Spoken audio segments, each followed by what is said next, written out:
Entró a estudiar Ingeniería Civil Industrial porque quería terminar con la contaminación, pero esa decisión le cambió la vida. No por la mención en química con la que buscaba trabajar alternativas al petróleo, sino que porque en la Católica conoció a un profesor que lo llevó a mirar alto, el montañista Claudio Lucero. No solo conquistó con él la cumbre del Everest en 1992, sino que además se convirtió en el único montañista en el mundo que lo ha subido por sus 3 caras sin ser Sherpa.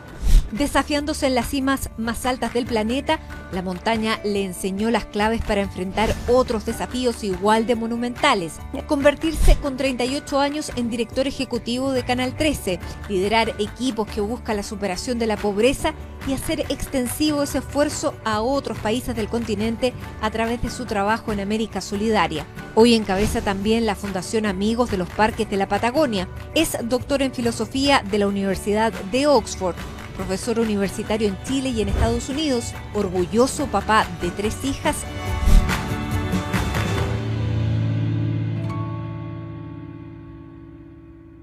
Rodrigo Jordán, muchísimas gracias por recibirnos. Encantado, un placer, un placer. Un placer para nosotros también, porque al ver toda esta biografía uno dice por dónde parto. Y como unos periodistas parte por la contingencia, porque entre todas las facetas de tu vida lo que te define o lo que la gente primero asocia a tu nombre es la de montañista. Y este año vimos o que el Everest se democratizó o que se comercializó, pero vimos en mayo en la cumbre un taco de más de 200 personas para hacer cumbre en una posición que hace casi 30 años tú estabas con tu expedición prácticamente solo. ¿Qué pensaste cuando viste esa noticia, esa imagen y esa cantidad de gente? Bueno, la imagen es muy impactante, pero es una realidad que ya venía ocurriendo hace algunos años. Tal vez no con esas dimensiones, pero ya hace algunos años. Y eso tiene varias explicaciones, pero que terminan desdibujando el espíritu romántico del montañismo con que Claudio nos enseñó a nosotros a hacerlo. Hoy día el Everest se transformó en un cierto objetivo de que gente que no es montañista, que no ama las montañas, sino que quiere hacer desafíos, hace un tic. Fui al Everest, lo subí y conozco mucha gente que va al Everest, lo sube y nunca más hace montañas, solamente hace ese desafío. Y eso tiene que ver con un montón de cosas, con un país muy pobre como es Nepal. La industria del Everest deja 350 millones de dólares al año al país, que no lo va a rechazar, no va a hacer cuotas de entrega. Le entrega esto a las compañías extranjeras que son las que administran las ascensiones. Esas compañías todas les interesa el dinero. Los Sherpas también duplican, triplican sus ingresos anuales por ayudar en esto. La tecnología juega un rol importante, porque cuando nosotros fuimos, en el año 92, así mirábamos el tiempo. Hoy día no, porque hoy día tenéis satélite, tenéis conexión 3G, tenéis Wi-Fi en el campamento base, tenéis los computadores, tenéis las cartas sinópticas. Y hoy, este año se sabía por ahí, por el 15 de mayo, que el día 23 iba a ser el día para subir el cerro. Entonces todos se agolpan a subir. Nosotros cuando fuimos en el 2012, que ya se veía esto, no con estas cantidades, pero igual, 150, 180 escaladores, decidimos subir un día antes. Aunque el clima es un poquito más malo, no es tan bueno, decidimos subir un día antes porque encontrábamos que era muy peligroso subir con tanta gente. ¿Y eso hace entonces que el montañismo hoy sea más fácil? El Everest es más fácil porque tú ya no necesitas hacer la preparación de la montaña, eso lo hacen todos los Sherpas. O sea, de hecho, tú vas al cerro, los Sherpas preparan los campamentos, los Sherpas ponen las cuerdas, los Sherpas cocinan, los Sherpas hacen todo. En realidad tú lo único que tienes que hacer, de hecho ponen una cuerda fija hasta la cumbre. En el 2012, cuando íbamos llegando a la cumbre, venía un Sherpa con nosotros poniendo la cuerda para los clientes del día siguiente. Entonces tú con lo que se llama un ascendedor, que es un dispositivo que sube por la cuerda pero no baja, te anclas a tu cuerda y subes. Y la cola se produce porque yo no me atrevo a salirme de la cuerda, entonces tengo que ir detrás de la persona que va adelante y delante de la persona que viene detrás, y ahí estoy y no puedo hacer nada y esperarme. ¿Se compra entonces hacer cumbre?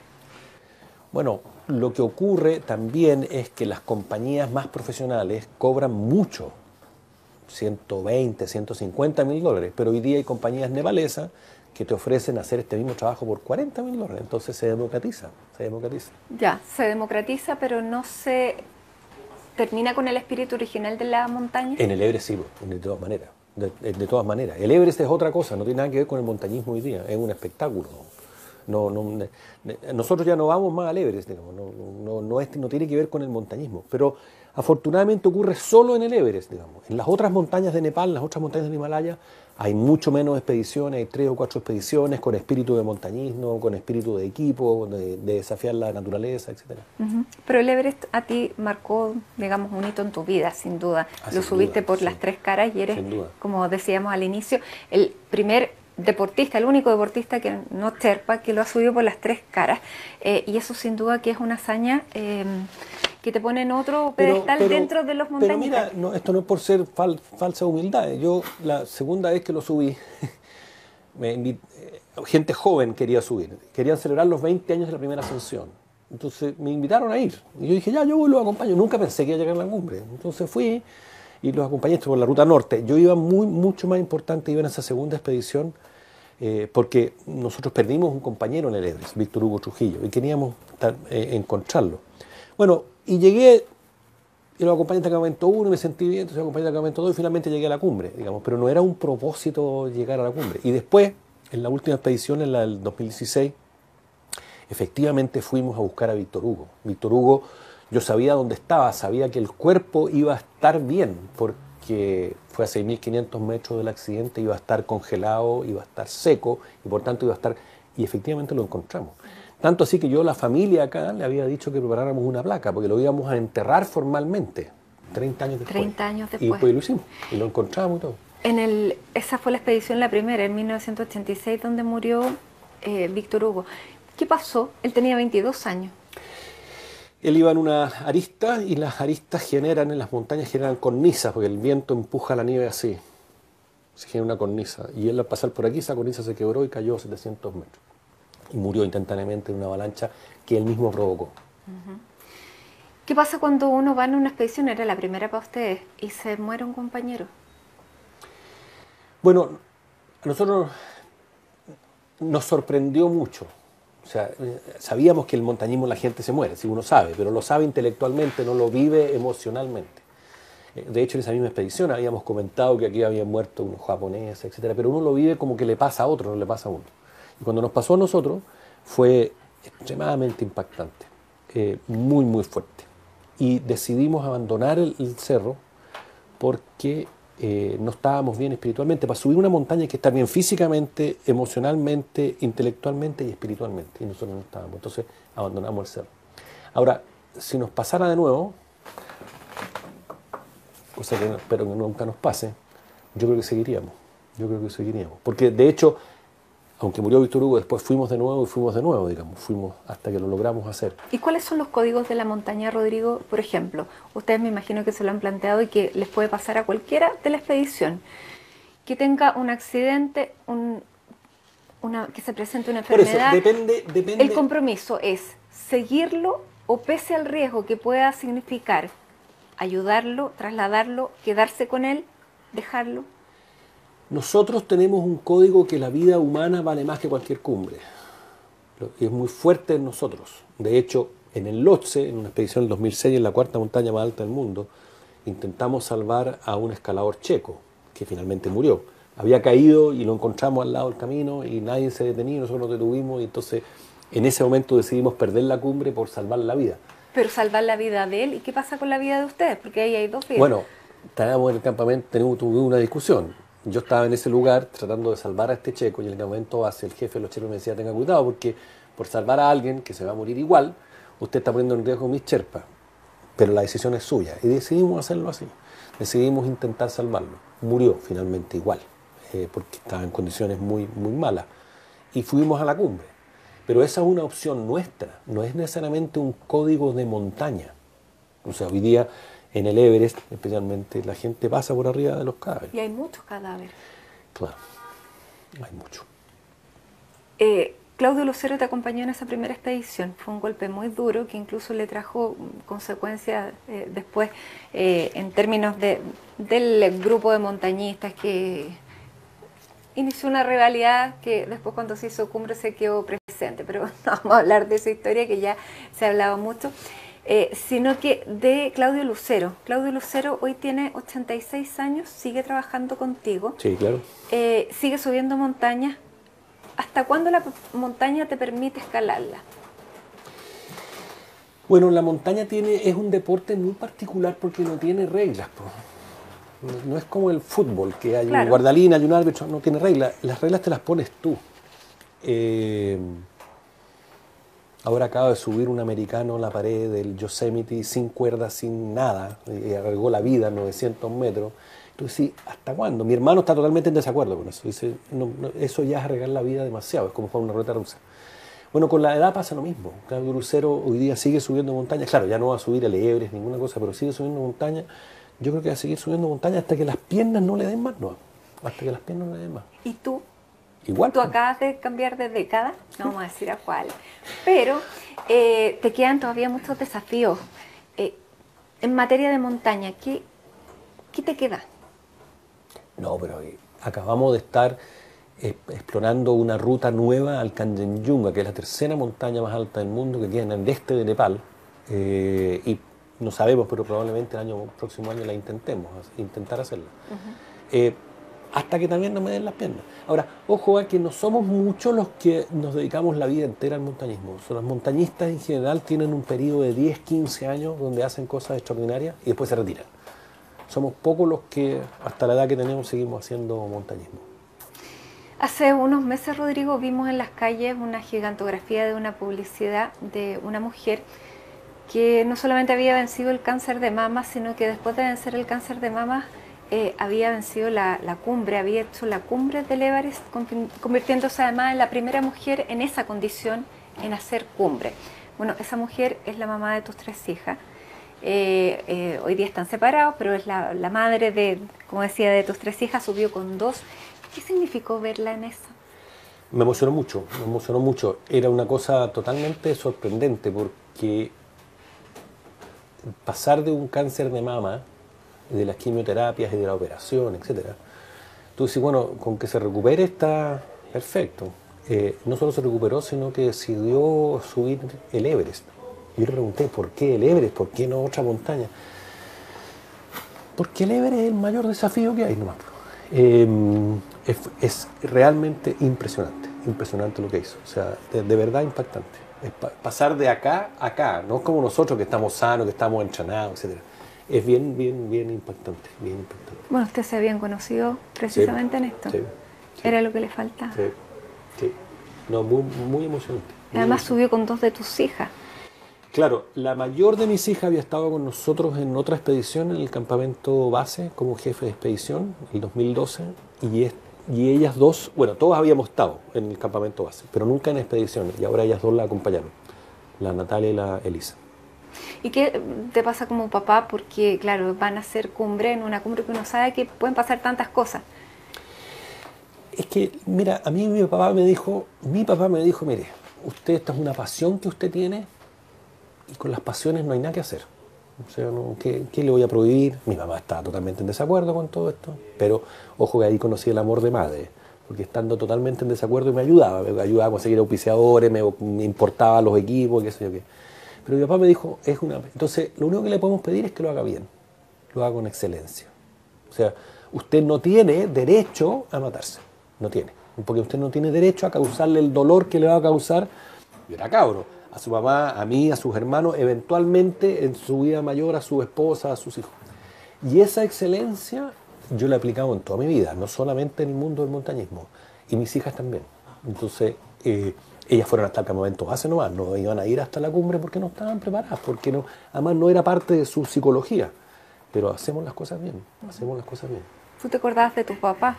¿Tus papás no te vieron hacer la cumbre del Everest? No. Ellos murieron el año anterior en un accidente aéreo. Exactamente. Yo vi a mi papá la última vez cuando me fue a dejar al bus, que yo me iba a una expedición a la Patagonia. Y el jeep que teníamos, echamos las carpas, qué sé yo qué. y íbamos tarde, porque íbamos a llegar tarde al bus, entonces fue bastante rápida la despedida, nos despedimos. Y no lo vimos, no lo vimos. Yo estaba en Patagonia cuando ocurrió el accidente. Bueno, la muerte está en cualquier parte. En cualquier parte. Ello fue un accidente. Claro, pero te dejaron cosas, te dejaron esa excelencia. Tu mamá te dejó una pasión por la televisión. Tu mamá era la productora de teleseries de TVN, Sonia Food, que además era súper reconocida en un minuto en que las teleseries estaban en el pic, eran los momentos estelares donde uno se sentaba a ver televisión. Vamos a seguir hablando de las pasiones, Rodrigo. Vamos a hacer la primera pausa porque esta pasión del Everest se traspasó también a hacer otras cosas, y una de las grandes montañas que subiste fue el Canal 13, así que vamos a hablar de eso a la vuelta de esta pausa.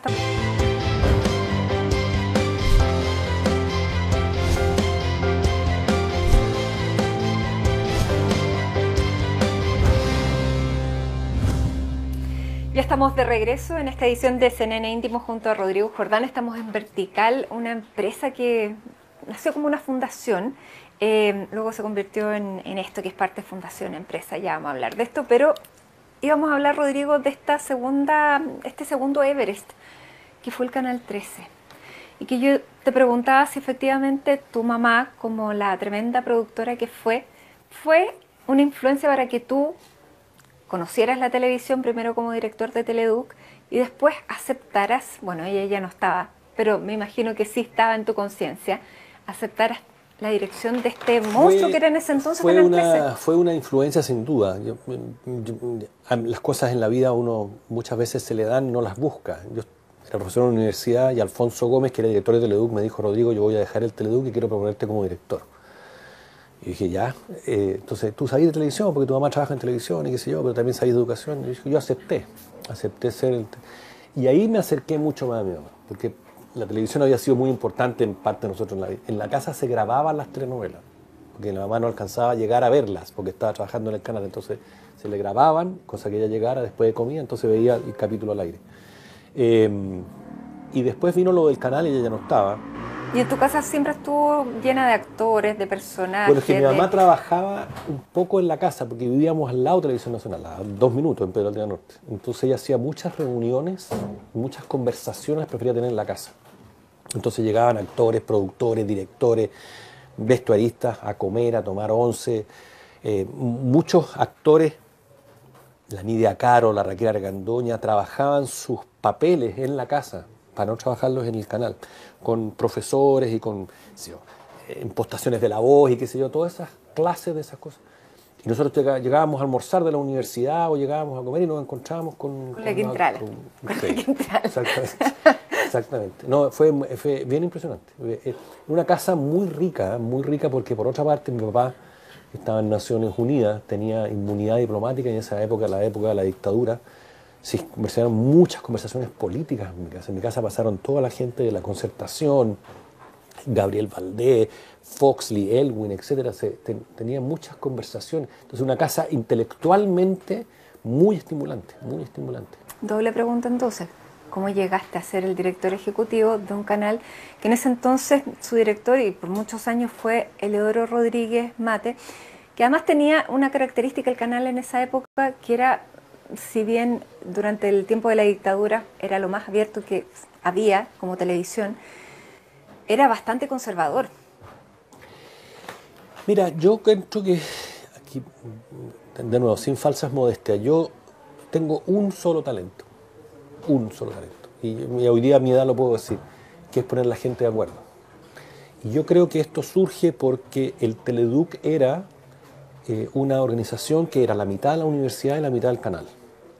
Y poner esos dos mundos de acuerdo fue siempre muy difícil. En Teleduc fue muy difícil. Al punto que finalmente el Teleduc dependía directamente del rector, porque el rector tenía que cortar esto. Entonces, cuando me eligieron a mí director, yo logré congeniar estos dos mundos. Armé equipos de trabajo, yo siempre he creído en los equipos de trabajo, he creído en facilitarles, como líder, en facilitar los procesos, no en que uno tiene las respuestas, sino que uno le entrega y apoya por debajo los equipos, y son los equipos los que encuentran los resultados, los problemas. Y eso generó una encuentros de que es una hermandad, pero un encuentro, un entendimiento entre el mundo académico y el mundo de la televisión. En un Chile que estaba comenzando a cambiar, en una industria de televisión Totalmente. que estaba comenzando a cambiar, Totalmente. tecnológicamente estaba comenzando a cambiar, la democracia se estaba asentando, ya era bien distinto a lo que se había venido antes, con una iglesia católica bien presente. Pero además venía todo el mundo de la televisión privada.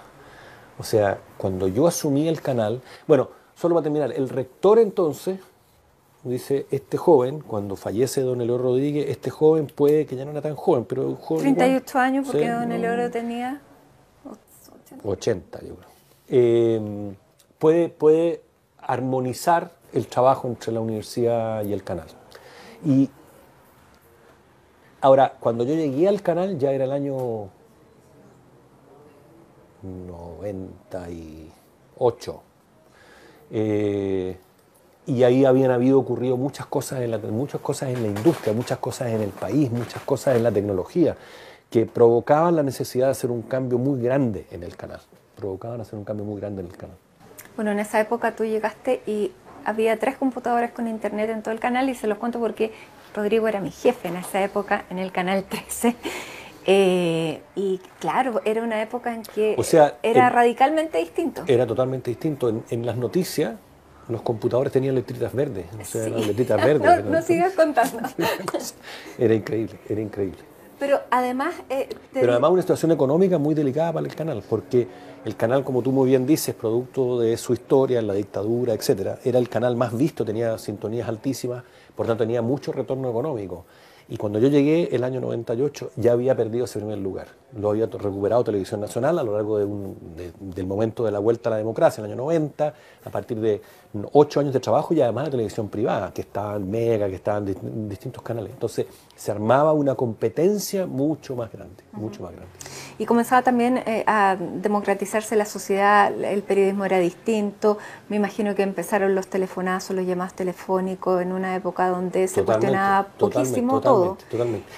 Pero además había una cosa que era muy, muy importante. En ese minuto, el canal, el Mercurio y alguien más eran los 3 medios de prensa que marcaban la historia del país. Hoy día eso no ocurre, ya no ocurre. No ocurre.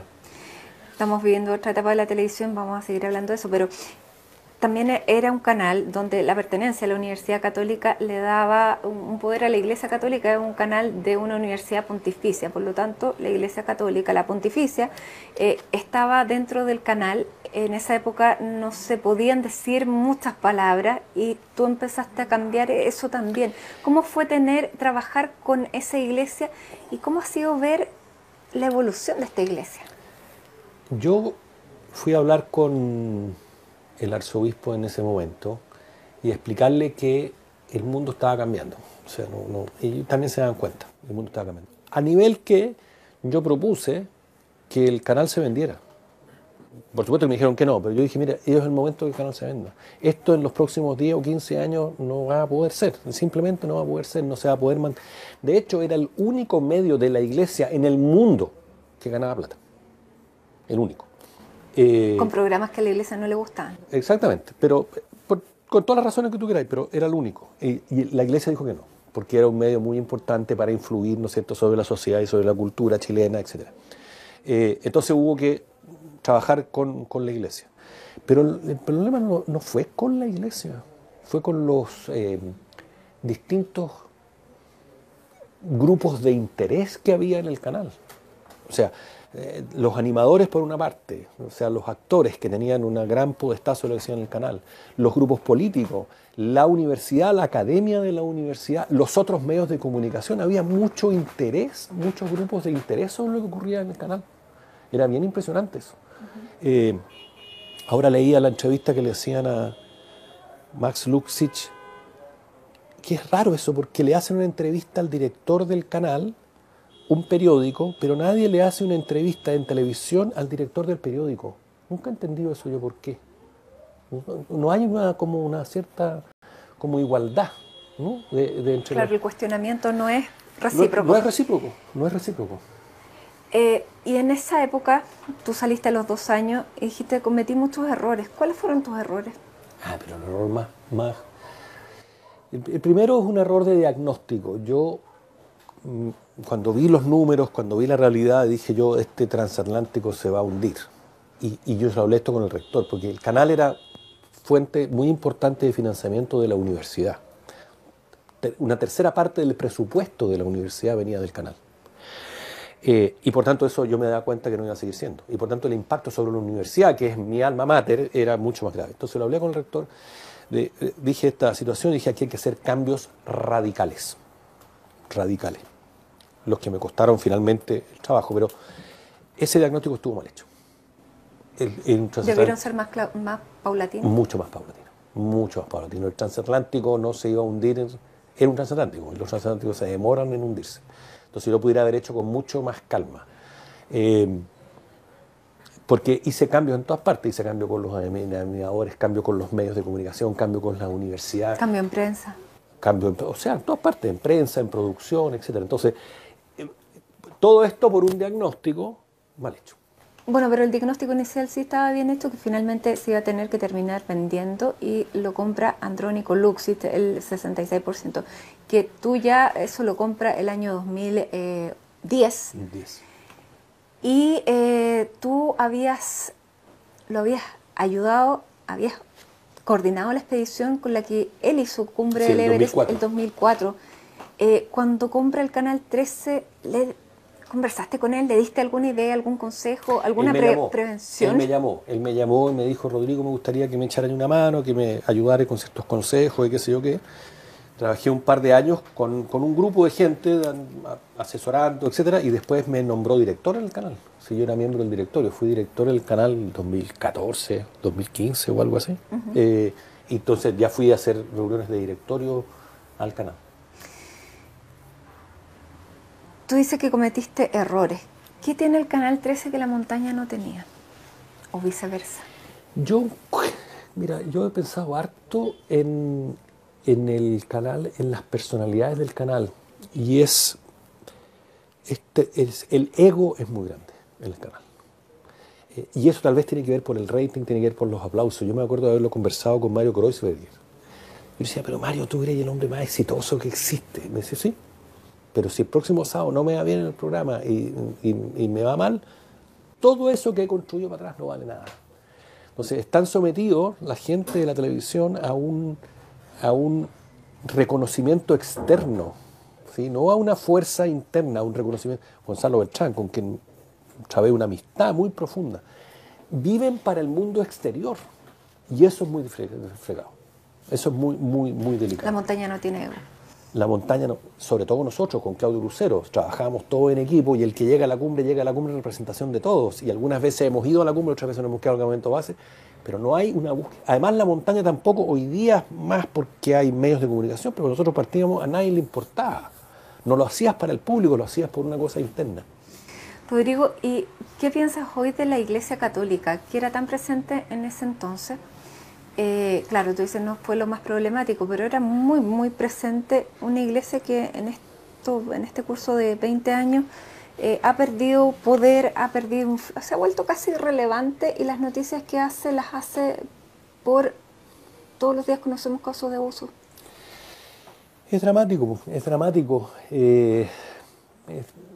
Ahora, a mí me preocupa no solo lo de la iglesia, porque a mí con la Fundación de la Pobreza me ha tocado trabajar en las comunidades más alejadas del país, porque los chiquillos del Servicio País trabajan en las comunidades más alejadas del país.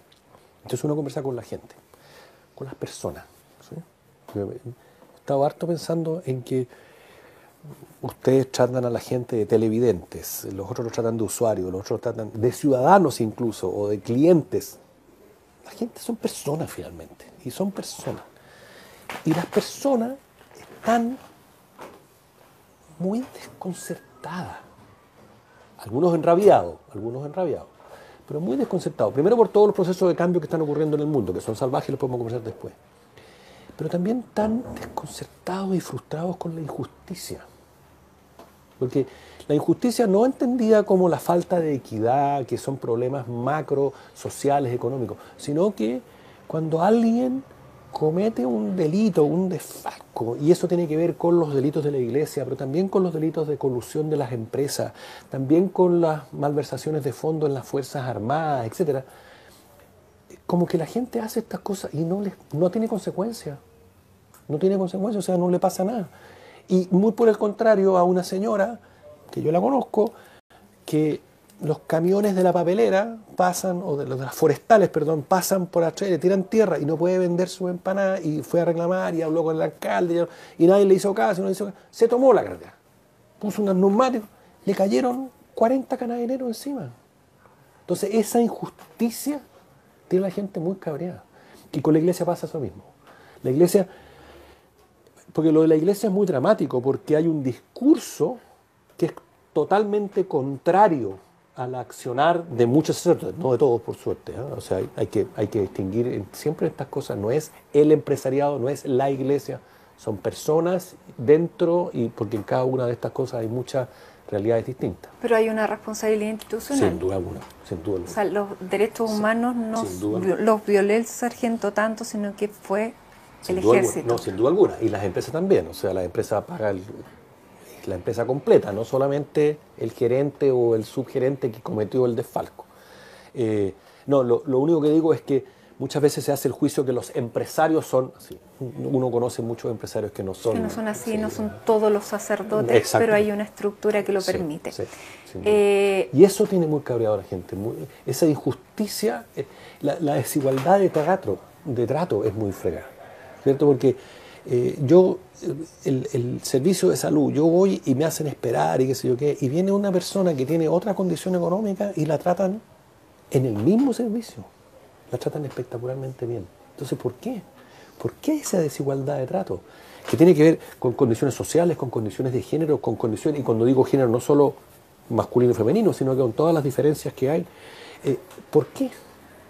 Entonces, eso sumado a que la gente ve problemas que son muy difíciles de solucionar, y que buscan que en alguien, una presidenta, una madre como la presidenta Bachelet, nos solucione los problemas. No, ya no se acabó eso, ya no existe eso. Eso es lo que pasaba en el canal. Los problemas del canal eran muy profundos y nadie, ni yo ni nadie tenía la respuesta. Y la única forma de hacer eso es juntando un equipo de trabajo. Y en esta pasamos de la madre a el empresario Sebastián Piñera, que la gente lo elige el 2017 para que comience el 2018, porque va a generar empleo, porque va a sacar el país adelante, porque la pobreza por la que tú estás trabajando por disminuya. Y esa promesa no se cumple. ¿Qué pasa con esos pobres con los que tú estás tratando de sacar? Y que todavía hay más de 400.000 personas que están en extrema pobreza, y hay un ánimo que puede coincidir con todo lo que hemos hablado, que está a la baja, y que le está cobrando y le está pasando cuentas a este gerente o a este empresario que tenía una promesa que no ha resultado una promesa cumplida. Que yo considero que hoy día las presidencias, hoy día hay varios que se están candidatando a presidente, pero no soy yo el que me candidateo a presidente. Yo soy un equipo de trabajo que queremos la presidencia para proponer cambios que hay que negociar con el mundo completo. Hay que negociar con el individualismo, entonces, pero claro, o sea, las campañas hoy día, sacámonos de Chile, Trump, Bolsonaro, yo voy a hacer esto. Eso es imposible, eso ya no ocurre en el mundo. No ocurre en el mundo. Entonces, cuando tú tienes un congreso donde los partidos políticos, con presidentes presidenciables que dicen que los partidos políticos, no sé qué, bueno, esa es parte de la institucionalidad, así está construido. Y si yo llego a ser presidente de la República, o somos un equipo, vamos a tener que negociar con el Congreso las propuestas. Entonces no le puedo decir a la gente, mira, no se preocupe, yo siendo presidente la voy a sacar de la pobreza. Esa promesa ya está mal hecha.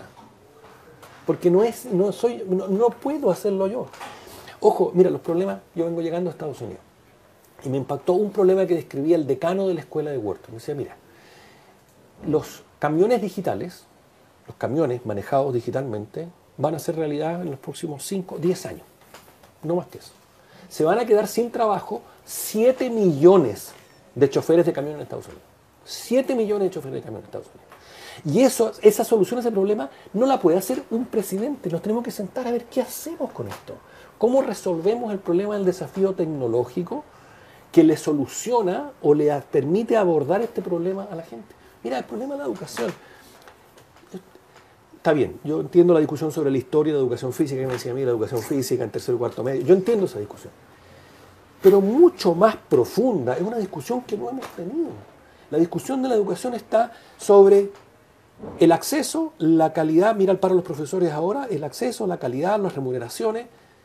Pero ya hablemos de contenido. Un niño que está en segundo básico hoy día va a ser un técnico, un profesional, un trabajador en 20 o 25 años más. ¿En qué sociedad vamos a estar viviendo? Le estamos entregando a ese niño las condiciones para tener habilidades para el trabajo. Pero además, ¿es la educación solamente habilidades para el trabajo? ¿No es para la formación integral de la persona? Yo que trabajo en habilidades sociales, de negociación, de trabajo en equipo, de liderazgo, de comunicación efectiva, no veo nada de eso presente en el mundo de la educación. Y resulta que esas son las habilidades que los niños van a necesitar para desempeñarse en un mundo que es tremendamente incierto. Ojo, los títulos ya no sirven.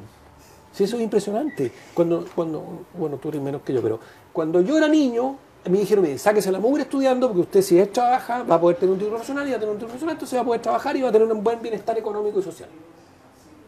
Hoy día eso no ocurre, esa promesa no ocurre. Los chiquillos tienen título universitario y no tienen trabajo. Entonces el desafío de la superación de la pobreza va a ser una promesa siempre incumplida. Cuidado, nosotros, esto lo ha hecho Chile extraordinariamente bien. O sea, finalmente estos son tendencias. Y nosotros hemos bajado las pobrezas por ingresos. Pero la multidimensional se estancó y eso es dramático. Y ojo que la pobreza por ingresos también está más o menos estancada, está en 8%. Pero y la desigualdad sigue más o menos estancada. Y la desigualdad tendiendo al aumento. Exactamente, exactamente. Entonces, hemos hecho la pega bien, pero se nos está poniendo... Porque fue impresionante la decaída de la pobreza en la década de los 90, al principio de los 2000. Fue impresionante, o sea, era para sentirse los tigres de América Latina, etc. Pero hoy día el problema es mucho más complejo. Es mucho más complejo. Se habla del tema de las pensiones. Ok, la responsabilidad sobre las pensiones es de un sistema completo, no es solo de las AFP, que también tiene su problema, no estoy diciendo que no tengan problemas, pero tienen de una baja cotización, de unas personas que trabajan libre y que cada vez van a ser más, trabajan libremente. El chofer de Uber no cotiza, ¿sí? Entonces, entonces ¿cómo se hace todo eso? Y después, no es un problema solo de las pensiones, es un problema de salarios. Los salarios en Chile son bajos. Y como son bajos, entonces la gente cotiza poco. O trata de cotizar lo menos posible porque tiene que sobrevivir. Entonces es un sistema mucho más complejo. Entonces, ¿quién tiene la solución de eso? ¿Quién soluciona? En el tema de educación se juntan, y con mucho aprecio, yo no digo que no, profesores, expertos en educación. Pero ¿dónde está la señora? ¿Dónde está la mamá en esa mesa? ¿Dónde está el cabro joven que tiene? ¿Dónde está el empresario en esa mesa de educación que dice cuáles son los contenidos de la educación? No, se resuelven los temas especializados de los profesores. La institucionalidad del Estado ya tiene problemas, porque tú tienes el Ministerio de Vivienda, el Ministerio de Salud, el Ministerio del Trabajo. El problema lo tiene la señora en los cerros de Valparaíso, y la señora lo tiene un problema vivido como persona, como familia y como comunidad, y tiene problemas de salud, de vivienda, y tiene que ir a ventanillas distintas a resolver casos, cuando es un problema totalmente integral. ¿Me explico? Entonces, hay muchos desafíos en Chile que no solo tienen que ver con la iglesia, la sociedad civil. Yo hoy día soy presidente de la Comunidad de Organizaciones Solidarias. 220 organizaciones que están trabajando con la pobreza. En dictadura desaparecieron las capas intermedias de participación. Los sindicatos, los clubes, las redes sociales, las juntas de vecinos, etc.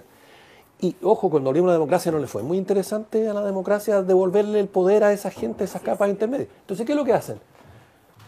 Huelga, a la calle y directo al presidente. No hay capas de participación intermedia, donde todo esto que son temas políticos, porque todo esto es política, finalmente es política. A mí me preguntan, ¿pero tú no estás en la política? Por supuesto que estoy en lo político, si estoy en temas de pobreza, en temas de televisión, en temas de conservación, estoy metido, pero no estoy metido en la política partidaria. Pero esto es político, es indudablemente político, y la gente tiene que volver a politizarse en ese sentido, a interesarse por los temas de la comunidad. Los temas públicos, Rodrigo, vamos a hacer la última pausa porque ya se nos super acabó el tiempo, pero queremos hablar de conservación porque viendo el futuro tenemos esta Fundación de Amigos de los Parques Sí, pues. de la Patagonia que tú estás encabezando, otro proyecto, un nuevo proyecto, porque ahora que somos dueños de los parques, porque la promesa de la Fundación Tompkins se materializó a principios de este año, vamos a ver entonces cuál es el desafío en esos parques y dónde está la riqueza para Chile en este.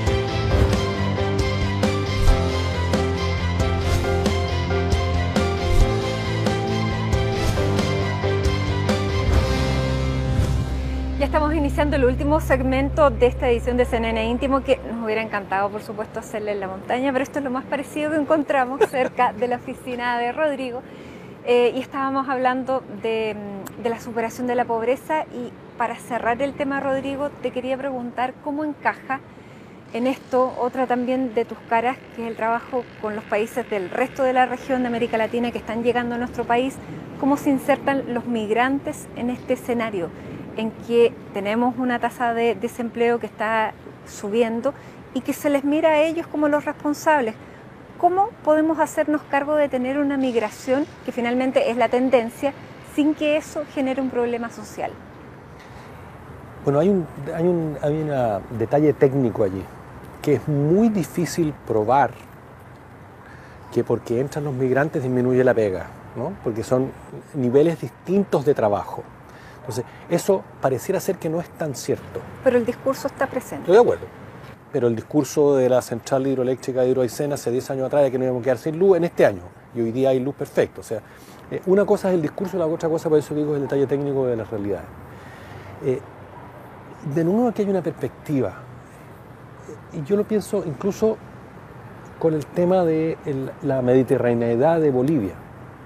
Que Chile dice, bastante conservadoramente, que tenemos que respetar el Tratado de 1904. Y ojo que una parte de mí me dice, sí, hay que respetar eso, hay gente que dio la vida por eso, hay gente que, patriotas que realmente... Pero eso fue en 1904, han pasado 120 años. Igual como queremos construir un país que conversa entre ellos, también tenemos que conversar regionalmente. Nosotros en América Solidaria mandamos profesionales de un país a otro y se cruzan unos con otros. Y por tanto hay que hacer una globalidad y tienen que entrar gente para acá y chilenos tienen que salir para afuera. Están fallando los líderes porque Chile tenía un discurso bastante menos anti-mar para Bolivia antes de Evo Morales. Y Evo Morales generó la reacción absolutamente contraria. Absolutamente. Bueno, por eso es que aquí hay un tema de liderazgo también, ¿cierto? Hay un tema de liderazgo, pero el líder hoy día, frente a todos estos problemas, y uno de ellos es la migración, no puede llegar y decir no o sí. Tiene que sentarse con un grupo de gente, con migrantes, y ver cómo resolvemos esto.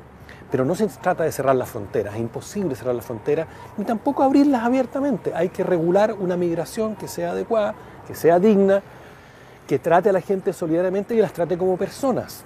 Mira, a mí me impresiona mucho cuando yo voy a Nepal, o sea, si hay algún par improbable, es un chileno con un nepalés. O sea, no tenemos nada que ver uno con otro, culturalmente, religiosamente. Y sin embargo, cuando yo estoy con él y saco una foto de mis hijas y él saca una foto de sus hijas, nos encontramos los dos, como personas, ¿sí? Entonces, cuando uno se encuentra como personas con el migrante, con el boliviano, con el peruano, con el venezolano, lo trata con cariño, etc., hay un entendimiento.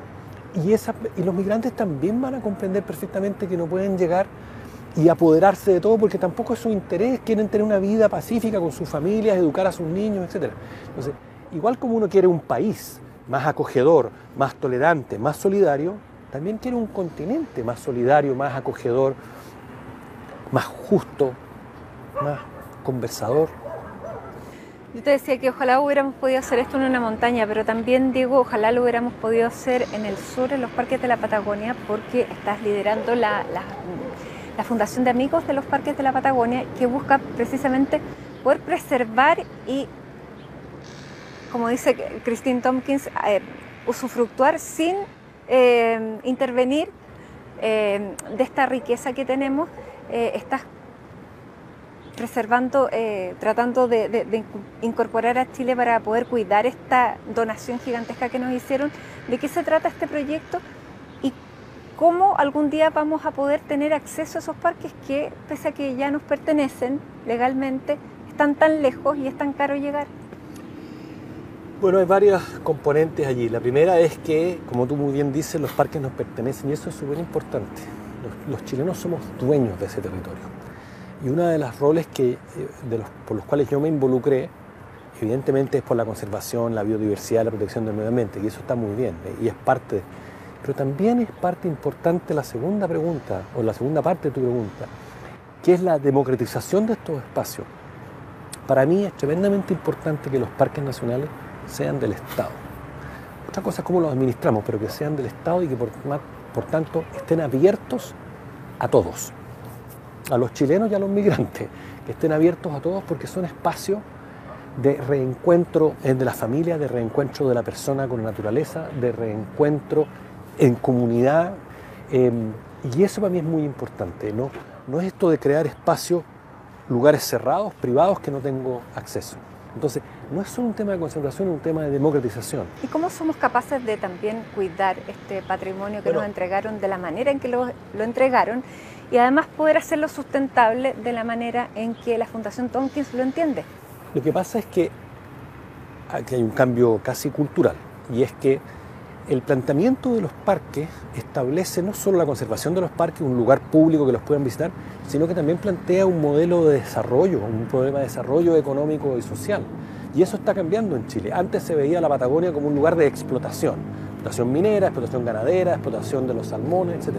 Esto plantea una cosa completamente distinta. Aquí vamos a conservar para tener un desarrollo económico y social. Y aquí viene lo importante. Los actores que van a dar una oferta de turismo, de conservación, son actores locales. Y por tanto, el trabajo no es solo de la conservación, no es solo con la CONAF o con el Estado, es con las comunidades, para que el switch les cambie. Ya no es un lugar de explotación ganadera o de explotación forestal, sino que es un lugar de conservación para recibir la gente y tener los mismos ingresos económicos a partir del turismo, de las visitas, del turismo científico, etc. Entonces, hay un planteo distinto de la mirada del desarrollo sobre la Patagonia. Y de la filantropía mirando a la ecología y al medio ambiente.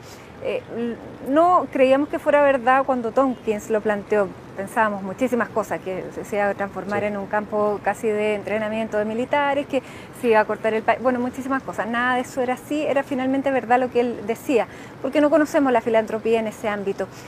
¿Hay más Douglas Tompkins que ayuden a preservar como la Fundación lo entrega?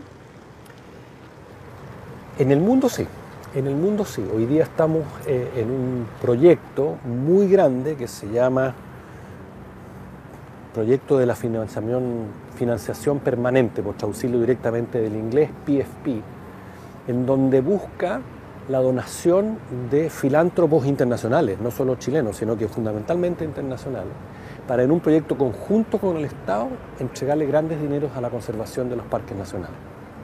Un proyecto que ya el presidente Piñera hizo acuerdo, dijo que es lo que teníamos que hacer, y eso yo tengo mucha esperanza de la filantropía no solo nacional sino que internacional, que nos ayude a conservar esos parques, pero no solo la conservación de los parques, sino que a crear esta cultura de desarrollo social y económico de las comunidades que están aledañas a los parques para una, comillas, explotación de los parques, más bien un uso de la conservación y tener turismo a partir de esa conservación.